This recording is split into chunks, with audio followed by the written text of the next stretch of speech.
Welcome to 11 Island Avenue, Unit 609. This is a 1-bedroom, 1.5 bath, 1,027 square foot unit. It's been completely renovated, including the kitchen, both bathrooms, and this open kitchen.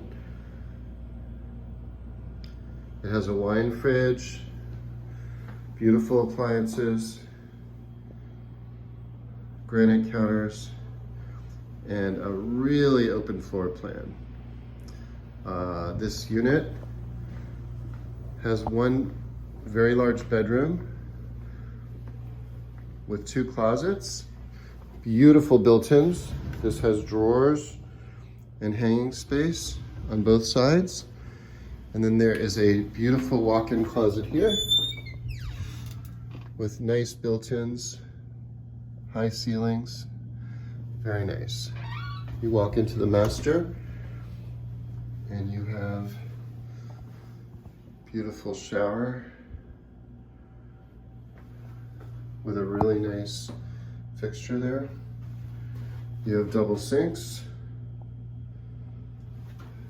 The whole thing has white porcelain floors, 24 by 24 white porcelain floors.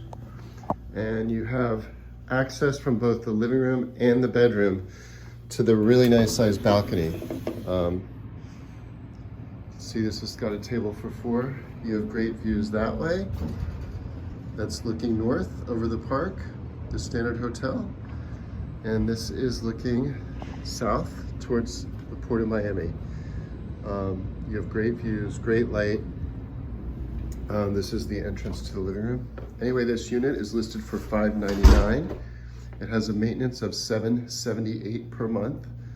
And it is ready to go. There's really not a thing you'd have to do. It comes with 1 covered parking space, and the building now allows the installation of washer dryers. So I'd love to show it to you. Just give me a call and I'll make it happen.